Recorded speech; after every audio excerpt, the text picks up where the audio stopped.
Sarah from Fulham. Sarah, good evening. What's your question? Hello. Hi, good evening, Daniel. I have spoken to you previously with regards to my boundary dispute where I've participated in a joint survey and next door is trying to get a foot off my land.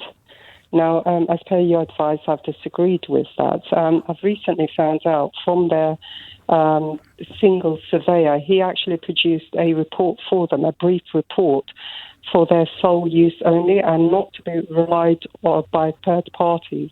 Now, that report, they've used it as a supporting document in the joint survey, which basically, I just feel the report was made up. And we didn't know until last week that the report was just for their sole use and not to be relied on third parties or used in the boundary dispute.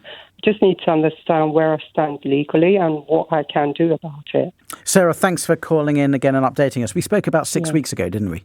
Yeah, that's right. I just can't seem to, resolve the dispute. Yeah. So you confused me very slightly when you first of all referred to a joint survey and then you said it was a sole surveyor. Which one is it? Okay, so back in 2017, I produced my single survey.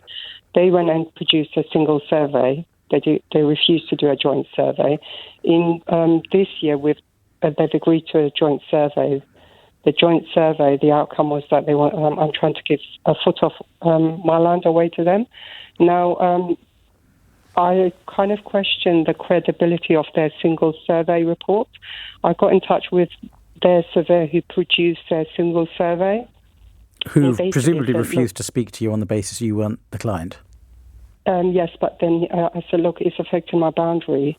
And he said, yes, he has produced the report, but the report was very brief and it was just for the next door sole use. Okay, Sarah, shouldn't be relied on. Sarah, I'm sorry, I'm still just that little bit not quite clear. You keep talking about sole surveys and joint surveys. What does the joint survey say? That's the important one. They said, I should give a foot away of my land. And does your neighbour say that they want more than a foot? No, but I disagree with that. Right, so you commissioned a joint survey which supported your neighbour. You don't like the outcome of that. Yes. So you don't want to follow it. That's right. Okay. But I just think I just feel that maybe next door, their initial survey, it was just made up. Well, it may have been. I mean, I doubt that, but it may have been. But that doesn't matter. That's water under the bridge. The joint survey is the one that matters.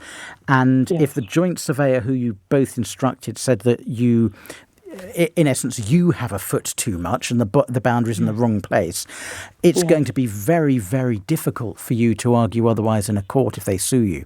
What makes you think that your surveyor, the joint surveyor's got it wrong?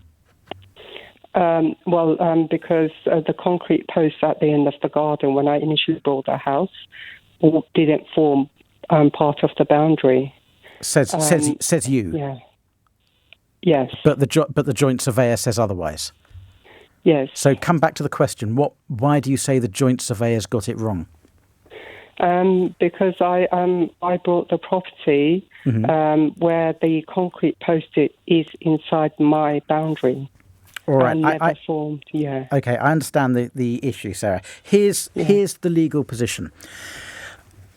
If you now get sued, and have they issued proceedings against you yet? No. Okay, if you now get sued, a judge is going to say, well, let's look at what the joint survey says, because that's the independent survey and it's the one I'm going to rely on.